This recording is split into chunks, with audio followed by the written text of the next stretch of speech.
So, do you want to talk about what happens after that, or well, yeah, after that, take this wherever you want to? Yeah, after that, my company was relieved of our duties at Liberty Bridge, and we were sent to a place called the Alamo. That was the name that the Marines gave it, and it was an area that was kind of halfway between 155 and Anwa. And what it was just the road and a circle of foxholes. And each day, a mine-sweeping team would come out from Hill 55 in Anwa, and they'd sweep the road for mines, and they would meet there, and we would provide security while they took a lunch break, and then they would head back to their bases. And that, the only reason for us being there was as a security measure for the mine-sweeping teams. And we were there about 10 days altogether, and that's where I lost my first casualties there. One night we were getting ready for, it was getting dusk, and the North Vietnamese walked mortars across us. I mean, when the first one went off, they started walking them across us, and everybody just went and scattered and went to. In fact, I didn't even know where my foxhole was, and I just fell in like a sunken area, and a Marine jumped on top of me, and another Marine jumped on top of him, and after that was over, then we heard a scream for corpsman up. Now, in the field, there's, for as far as the corpsmen are concerned, rank is not a factor. It's the first corpsman on the scene takes charge. So when they hollered for corpsman up, I went to where I was hearing the sound, and it was near our what we call our 81 millimeter mortar pit, and both Marines that were in that pit were killed. I didn't know it at the time. In fact, I almost thought there was 3 of them. But I got down in there, and a mortar round had actually went down into their pit. So the next day I found out there was only really 2. But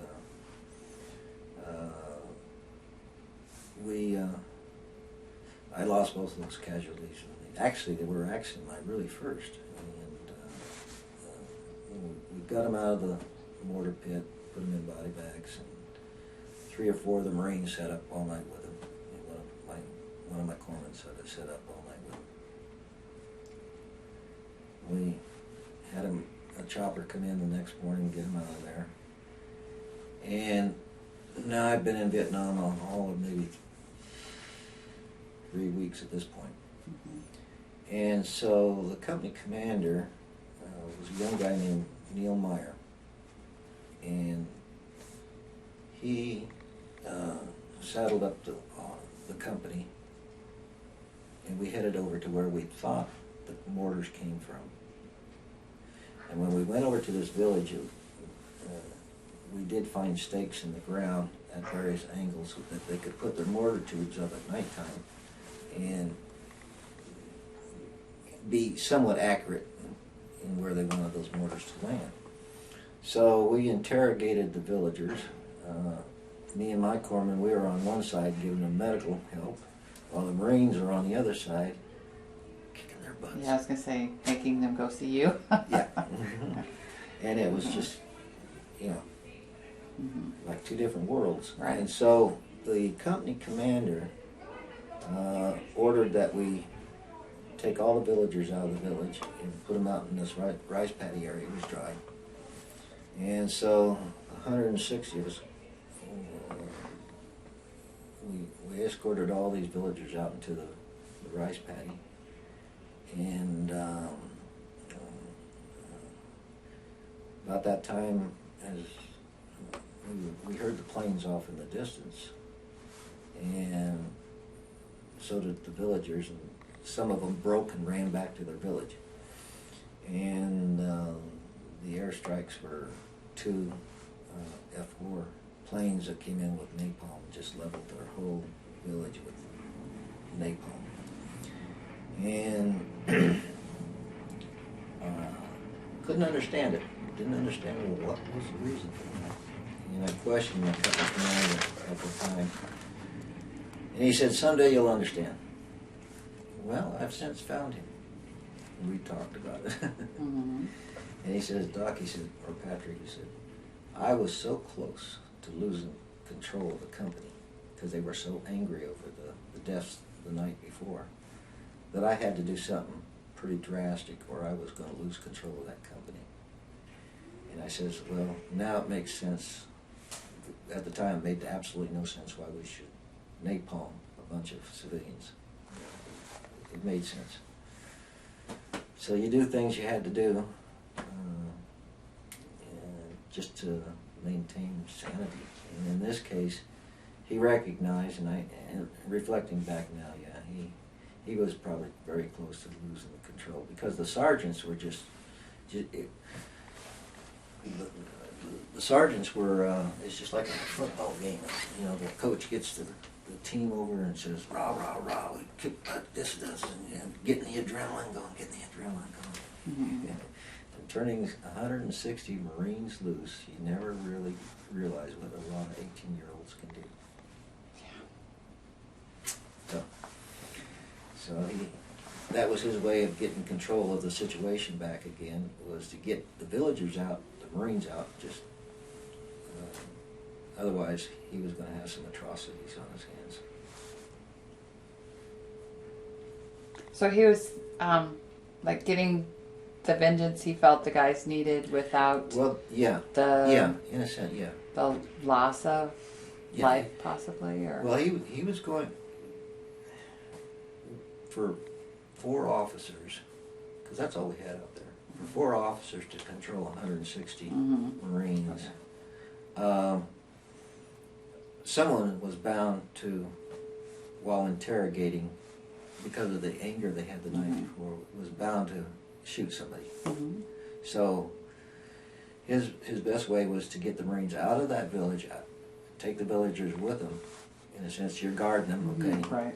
And we can interrogate them later, but I'm going to relieve this adrenaline going mm-hmm. by making you walk and hump and whatever. And for the plane to come in, that I come to find out later, because we've got a pilot that is part of my chapter, Jim Kronk, that's standard procedure to mm-hmm. level a village like that. He said that was standard procedure. We've actually interviewed him. Jim Kronk? Mm-hmm. Yeah, 480 Yeah, I was saying, flights. I know. Yeah, and he said that was standard procedure. Yep, you'll both be in the same book. So after that, did you want to? Well, after that, I come to realize that life is so precious. I'm not gonna. I kind of made an inner vow that I'm not gonna lose any more casualties, if at all possible. Mm-hmm. So, at that time, we came back. We to the Alamo area. We stayed there for probably another week or so before we got orders to leave. And we were always relieved by somebody. They didn't keep the Marines in certain areas too long. For a while there, it just became pure boredom. 95% of what we did every day and every night was just routine, and there wasn't really any action except periodically, and we rarely saw any enemy. I mean, these kids that actually served in the Gulf War I, for that 100-hour war after the plane stood there, they saw more than I saw.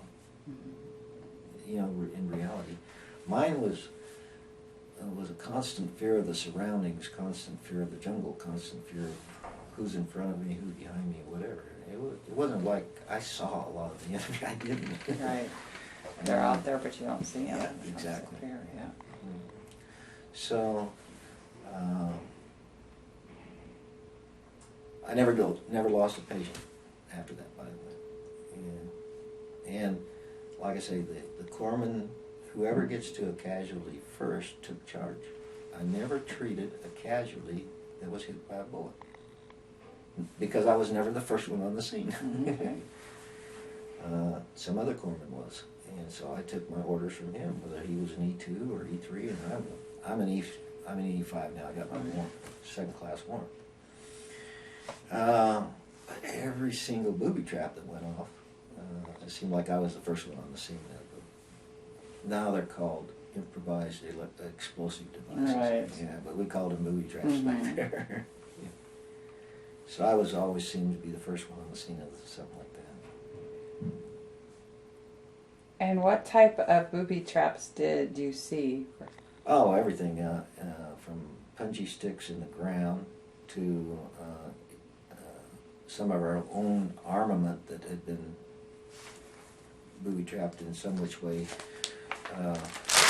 One of our trips down a rice paddy dike, the lead guy tripped a wire that was 2 grenades on either side, and then the wire that went all the way down, and about every 6 feet was a grenade. So it kind of got him and 5 or 6 people, and that was called a what do they call it? They had a special name for that. I forget it. But that was just walking down rice paddy dike, and that's why the Marines hated to walk down those rice paddy dikes. They'd rather walk through the water. Right. And how long were you there? I was wounded on November 18th, 1969, so from early June till November 69. November 18th, Yeah. 1969. Yeah. Did you want to talk about that day? Oh, yeah. Okay. Well, prior to that day, let's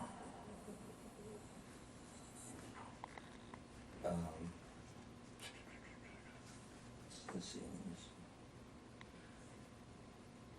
Well, prior to that day, I'd been out into an area that they call the Arizona Territory, and that it was given. Well, I'd been out there on 4 occasions, and the day I was wounded was our 5th trip out there. And from the air, it looks very barren, and that's why it got its name, the Arizona Territory. And it was, for the Marines of Vanwall, it was definitely no man's land. They didn't want to go out there.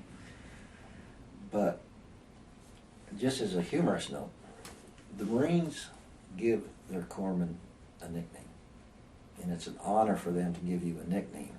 And so every corpsman doesn't get a nickname till they watch it a while. And I was on a patrol one afternoon, and there was about 8 of us out there, and we came across a tree line, and we always shot some. It's an M79 mortar. It's about as round as a golf ball. We always shot a couple of them into the tree line to make sure that there was no activity in there. But we got looking at the tree line, and all the trees seemed to be about the same height, except one dead one, kind of like that, that stood up above everything. And so we were taking kind of a break, and the guy says, I think I can knock that tree off. So each person in the squad took a turn shooting the M79 to see if they could knock the top of that tree off. And I said, when's my turn? They says, you the turn, Doc? You. So they put the round into it. It works like a shotgun. They put it into the rifle, and they said, now close it real carefully. Now wait till we get behind you and get down. They were making a real funny scene out of the situation. So I says, okay, I can play this game too. So I says, put my finger in the air. We're getting a little wind this way. And I said, now the elevation, whatever. And I just dumb luck shot it and knocked the top of that tree off. And so one of them hollered out, dang, he can shoot like Wyatt Earp. And then they said, no, he's from Arizona. He shoots like Doc Holliday. There, that's your name, Doc Holliday. That's how I got it. That's awesome. Yeah. Just from shooting a tree. That's great. Yeah. So from then on, it's Doc Holliday. Yeah, I give you your nickname. That's what they called me over there. Very neat. And let's see, the day, I had quite a number of casualties while I was there. But right after the Marine Corps birthday, we were out in the Arizona territory right when the Marine Corps birthday came about. And that was on November 10th. And then Veterans Day was the 11th. So we kind of took it easy. The company commander didn't order us to do much of anything, but we were moving around almost every other day because he didn't want to stay in one position. Right. And so we got intelligence information that said that there was an estimated regiment of NVA soldiers massing over in this particular area of the Arizona Territory. So we saddled up early that next morning to go over there and kind of disperse them, if nothing else, or make contact. 160 Marines going against the regiment. And so we were all walking in single file, staggered, but nonetheless it was in single file. We had a squad out to our left flank and a squad out to our right flank, and they were just there to provide security in case we got hit from the sides. And I had a corpsman with each squad, and I had to stay with the company commander because now I'm the senior corpsman at this point. And we came across an area where there was a mound of dirt, for lack of a better word, a mound of dirt about the size of a football stadium. Wow.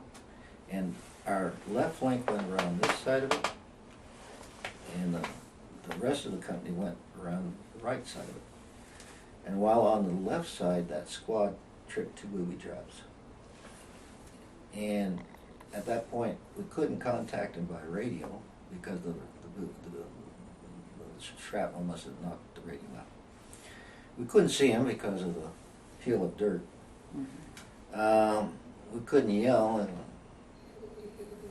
and we tried, but we couldn't get any contact. So the company commander asked me what I wanted to do about the situation. I said, well, because now it's a medical situation, the company commander has to listen to me. I said, call in 2 medevac birds, because I don't know how many casualties there were. There was 8 people over there, and I'll go over and check it out. And he says, no, you're not going by yourself. He says, you and you get in front of Doc here. And we headed up over this hill. Now we were running, and the 4 Marines that were put in front of me just happened to miss the booby trap, and I stepped on it. And that's how I was wounded. And what kind of booby trap was it? This was a homemade device. They figure it was either pressure sensitive, in other words, or it had a hell box, and what we mean by that, a wire that came somebody off into the brushes over here, tripped it on me or somebody, whatever. They couldn't really discern, but I hit the ground and fell on my back. Now, I knew that I was severely wounded. Okay. I gave myself I took out my morphine, gave myself 1 shot. And by this time, one of our sergeants, we called him just Sergeant Matt, Rick Materna. Sergeant Matt kind of got to me. Now, I was not in pain, but I knew the pain was going to come as soon as the shock wore off. And I don't know if I gave myself the 2nd shot of morphine or I talked him into doing it. But anyway, he said, I remained calm. That's what he said. Anyway, I took 2 morphine shots, and one would have been plenty. But in the panic of the moment, anyway, so they brought the casualties from the left flank to where I was at. The helicopters were, they were there I was only on the ground 10 minutes. because we called him in before I even started running it. I didn't know I was calling in my own medevac helicopter. And so the Marines made a makeshift litter. Thank goodness everybody on the left flank was able to walk on it. But I was the only one that was carried on. And it dawned on me, I've got to let somebody know I gave myself 2 morphine shots. So I fought the effects of the morphine all the way back to Da Nang. They got permission to just bypass Animal and go straight to Da Nang. And so when I was taken off the helicopter, I looked up and saw the collar device of a doctor and just yelled out 3 times. I took 2 morphine shots, 2 morphine shots, 2 morphine shots, and that's the last I kind of remember. You didn't want them giving you more, right? Well, I realized I could get over anesthetized in the OR. Yeah. I knew that. So the doctor that operated on me became my doctor at Balboa 3 months later. So I had the same surgeon in Vietnam take over my case 3 months later at Balboa. He explained to me that the fact that I gave myself those 2 morphine shots slowed my heart rate down so that I didn't bleed out. Excellent. Mm-hmm. And would you want to talk about the injury? Or Yeah, I suffered a fracture and almost blew my right foot off. I fractured my right femur completely in half, and what they call a hairline fracture of the hip. On the left, I fractured my leg down near the ankle. I took a unusual wound here below the knee. I'm not even going to show it to you, but it was a piece of shrapnel just stuck. Okay, and lost a lot of. I lost my inner hamstring group on the left side, and a lot of wounds. So most of the wounds on my right leg are behind the leg, and on my left they're in front. So they figured, okay, I was when I was running. This is the leg that stepped on it while I was in that weird running position. Yeah. Yeah, and I suffered injuries to my right hand arm here. Oh, yeah. And the flak jacket stopped everything. I didn't suffer any abdominal wounds or chest wounds or anything. It's amazing. And to this day, I still have all 10 toes. I didn't lose it. Yeah, okay, cool. Yeah. So what was your recovery like? 21 months in Balboa. So I went to boot camp, trained at Balboa, went to Pendleton, went back to boot camp, went to Vietnam, came back to Balboa. Right. So when did you leave Vietnam? How long were you there? Or in the hospital? I was at Da Nang for about 7 days, they tell me. And this is anecdotal because this is what right. they tell me. Because I'd severed my femoral artery and they wanted to give it a little time to heal. And they flew me to Yokosuka, Japan. They had a doctor on that plane specifically for me. And I happened to find out later it was the doctor from my Battalion aid station. They said, "Would you like a week in Japan?"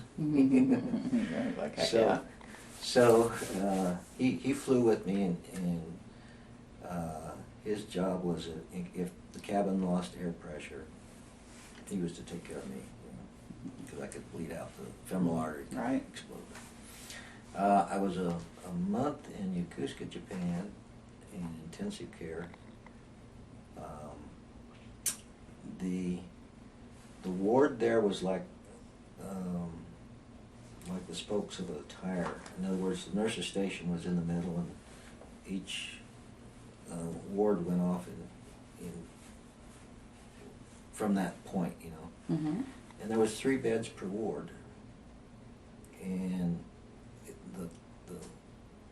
it was the worst month I ever spent because they kept the same lighting. There was no clock on the wall.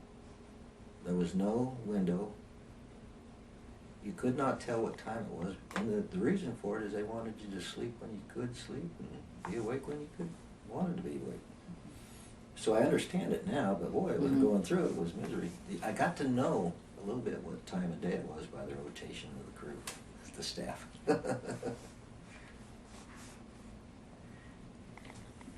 Then headed over to Balboa. Well, while I was there, this is a really kind of an interesting story. While I was there, I could see just a little bit of an area near the nurses' station, and this one civilian walked in. He looked familiar. And I said to the corpsman right there, I said, would you ask that guy to come over? And he did. And I says, I'm Patrick. He says, well, I'm so-and-so. It was my uncle's salesman from Eli Lilly that I used to talk to at the drugstore, of all places. Bringing his drugs, Yeah. huh? So he came there to talk to the doctors and nurses, I suppose. Mm-hmm. But of all things, to run into a salesman. So he talked with me for a good half hour, and then he called my uncle. My uncle called my mom, and they were on the phone for a good 4 Now hours. this was in Yokosuka? Yeah. Yeah, very, yeah. That's so, the irony Yes. is unreal. But that had been a wonderful phone call. Oh, it must have been. Yeah, oh yeah. Ah, yeah. Mama, mommy, that would have been awesome. Mhm. Yeah. And so they kept me there in Japan for, I think about 3 weeks to a month. And then they flew me to Balboa. They wanted to fly me to Okino, which is near San Francisco. Mm-hmm. But I asked them to send me to Balboa. But I knew it would be easier for my mom to get to Balboa than it would have been to go up to Frisco. They accommodated. So I, while there, I underwent a total of 18 operations, most of which were just skin grafting.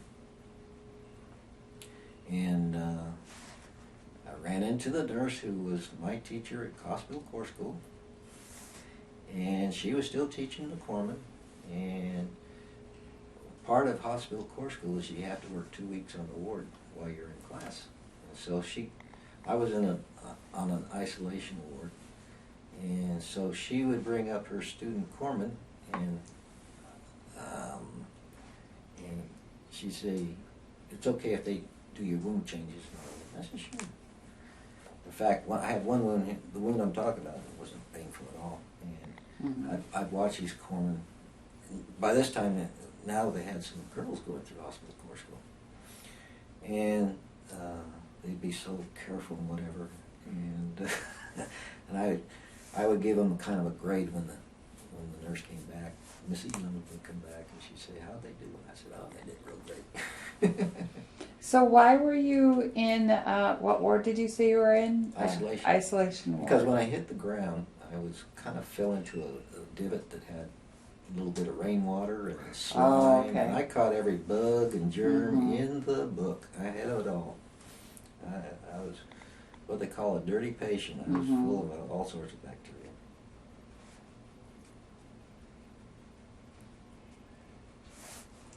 And when did you get out of the ward? Did you have to do? I spent 2 birthdays on that ward, isolation ward. I mean, I got there, I think, just the day or 2 before Christmas. My birthday's in January 17th. I didn't leave that ward till about February the next full year. I spent a full year on that ward. Did you get to leave the hospital right then, or did you? No, I was going to say you were. I was in a body cast for 8 months. Goodness. Is that where you did your physical therapy as well? Actually, once I was out of the body cast, then they put me in long leg cast for a while, and then short leg cast. So I was always in cast, one sort or another. And by the time I could get into a wheelchair, I was out of the body cast. I mean, I'd go up to the nurse's station. Let me do something. Let me fill out the. You get so and so needs to go to the lab. I'll fill out the chits or everything, or I'll put them in their book. You know, I just helped out the nurses all I could. You know, when I was in the wheelchair, In fact, they even sent me down to the cast room, and because I was in a wheelchair, I was putting casts on people below and short leg casts, and just to do anything, because the hospital, Navy Medical Department has a policy that they can put patients to work, and so they put me to work, doing things that I could do, like helping the nurses do their charting and stuff like that, and do some casting. Where the Marines, if they were ambulatory, they would mop the floors and sweep, do that. So my doctor, because the right hand wound was very stiff, he brought me an electronic typewriter, and he threw down a couple reams of paper, and he threw down a book. He says, "You're going to type that book before you're out of here." So that's where I learned to type, and I got dexterity back in my right hand. Excellent. Yeah, and I thought it was cruel at the time. What would you say your mental state was at that time? At first, I was a very difficult patient, and a male nurse, probably early on in my hospitalization, first couple of months there, a male nurse, big guy, picked me up by my body cast, put my face close to his, and he says, "Patrick, we're going to get you well. Now you can get with the program, and it'll take half as much time to get you well, or you can fight us, but we're still going to get you well. And remember, I control the morphine." Drop me. I decided then to have a new attitude. Yeah. And actually, I think I became actually a show pony, because anytime they would march dignitaries to the hospital, they'd always stop at my bed. Or purposely they would bring them to my bed, I think. Because I got to meet Secretary of the Navy's wife, his wife. I forget what his name was at that time. Got to meet the Commandant of the Marine Corps, came through. But while I was hospitalized, there was a Marine one-star general that came up every month to visit the troops. And he must have known or sensed that I was in a kind of a little bit of a down mood for a while there. And he said, what's wrong, Doc? And he says, "Well, I'm going down again for more skin grafting, And he says, "Well, you know what skin grafting looks like 25 years later?" Because I didn't know, but he had some skin grafting done on his face. It was great work they did from Korea. He was in Korea. I says, "No." He says, "Well, let me show you." I mean, he had his entourage with him. A couple of officers, a couple of ladies. He actually pulled his trousers down and said, "Now, see right here, this is where they took the skin from, and this is where they put it up here and right here." And he said, "Right back here, they took a little skin right back here, and put it right here on my cheek, because this is where my mother-in-law likes to kiss me." And I was amazed that a general would drop his trousers with his entourage just to show me what skin graft would look like. I mean, how could I be depressed anymore? Right, no, that's awesome. Yeah. So once you were feeling better, you said you didn't have your therapy there? You had it where you... No, the therapy, physical therapy, I convinced my doctor that as soon as I was up and able to I'll walk it out. Because the last major joints to come out of the cast were my ankles. And the physical therapy they tried was just not working at all. I told him, "I'll walk it out. Just get me out of the cast." And he says, "Well, we'll do that when we can." As they would lower the body cast, I would work the stiffness out of my hips first when I got into the long leg cast. And then when they put me in the short cast, I'd work the stiffness out of my knees. The ankles were the last things to get out of plaster, and by the time that happened, they had auto-fused. So to this day they're still on the list. I mean, I got about that much motion All right. each. That's about it. So,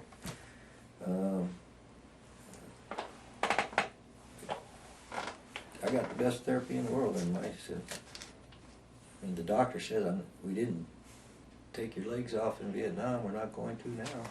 So that was probably the best therapy, was his reassurance. And Were you discharged after you got out, or did you? no, I was medically retired. Medically retired. Now, while I was in Vietnam, I forgot this story. I heard about a brand new program the Navy was coming out with called Physician's Assistants. So I went on one of my trips back to the Battalion aid station to get medical supplies. I went over to personnel and applied for this program. While I was at Balboa, after being wounded, a warrant officer came down and said, "Patrick, we need you to sign these papers." I says, what am I signing? He says, "Well, we're canceling your orders." I said, "What orders?" He says, "You had orders to Duke University to go to PA school." I said, "Oh, you're kidding me." He said, "No. And you're signing acknowledging that we're canceling this."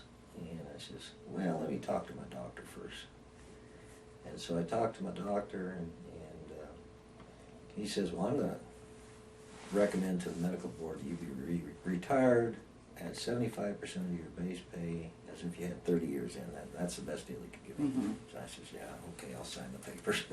Yeah. Yeah. Otherwise, I would have been in I would have taken it too. Class 2 of Physician's Assistant School at Duke University. And at that time, they were only allowing Navy corpsmen or Air Force medics in. And it was a pilot program to see if it would even work. What'd you end up doing after? When I got home, I went to work for Stapley's, Arizona Wholesale Hardware, for about 5 months. And wasn't feeling real good about myself at that point in time. But I had gone down and filed all my benefit claims with the DAV, because my dad says, "You got to go down and talk to Mr. Richland. You got to go down." My dad was a disabled veteran. So to please him, I went down and talked to him, even though I filed my paperwork. And while I was there, I must have said something right, because he asked me, "What are you going to do now?" And I says, "I'm probably going to relegate myself to working behind a desk like you were doing." And he offered me a position. Nice. That took 15 months to come to fruition, but I went to work for the DAV, arguing disability claims.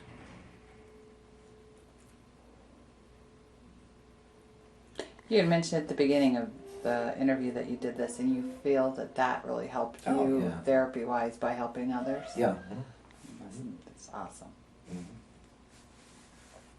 fact, from 78 to 81, I worked at DAV's Vietnam Veteran Outreach Camp program. And this was the forerunner of the Vet Center programs. We were trying to demonstrate to the VA that there was a need out there to have vet centers away from the government facilities for the veterans to come to. And so I did that for 3 years.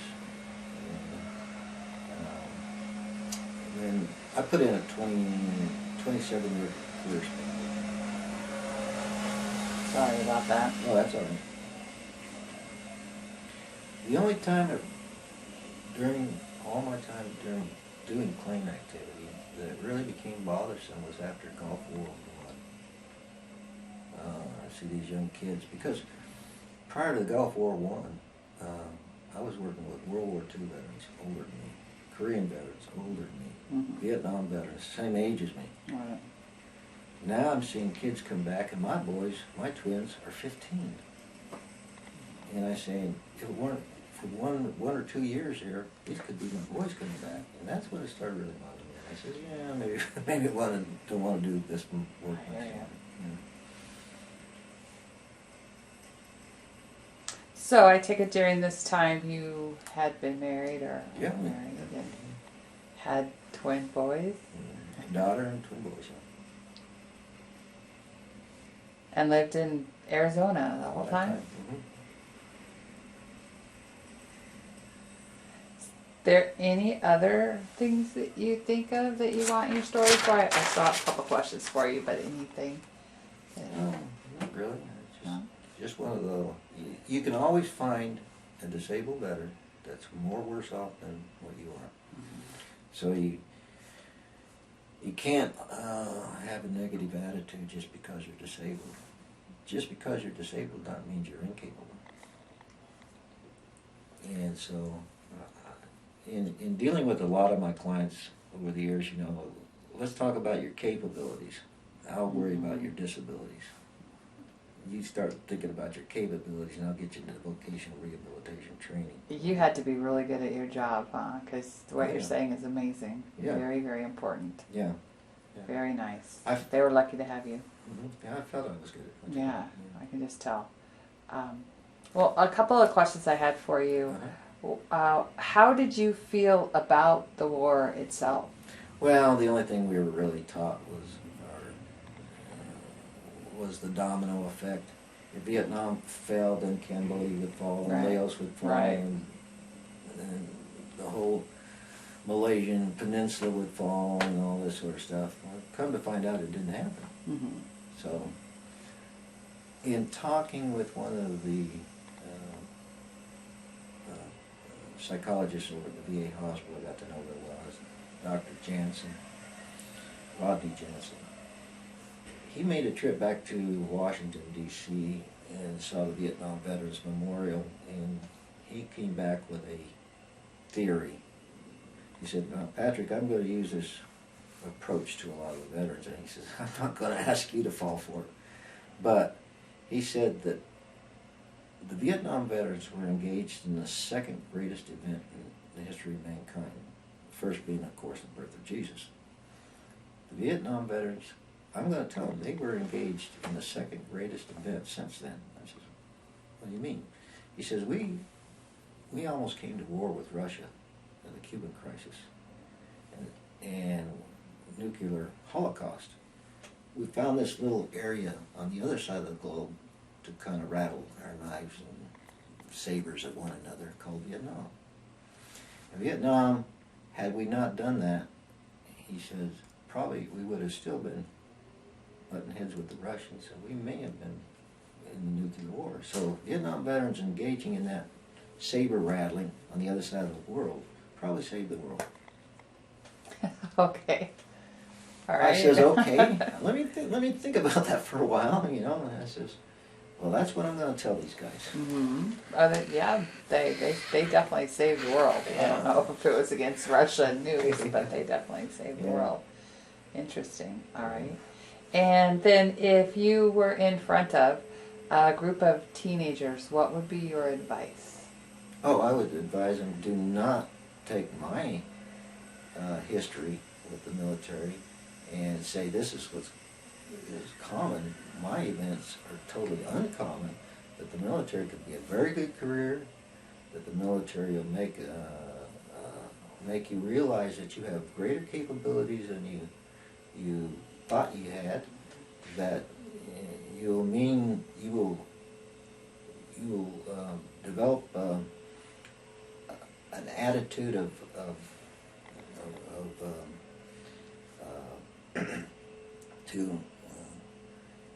structure, of routine, of duty, honor, and courage. I mean, you'll recognize some things in yourself that you never would find out had you not had a little bit of military service. So don't take my example as routine. It's nothing but. Yeah. All right. And then what would you say would be your greatest triumph during your military career? Greatest triumph. Not losing another casualty. Sure, there's a lot of people. Thank you for that one. Mm-hmm. And then what about not necessarily defeat, I don't like using that word, but something that you're like, wow, that one I don't like. This an incident, event.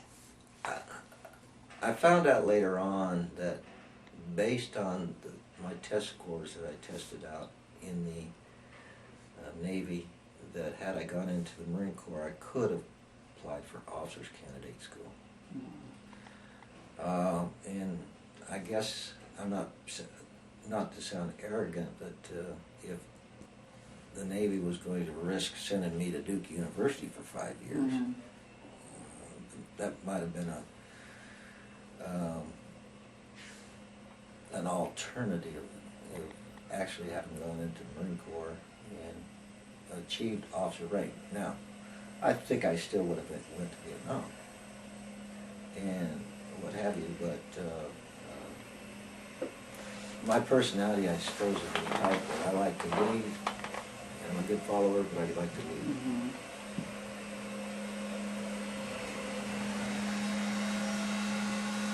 All right. Anything else? Not really. I don't have no regrets. Okay. No regrets.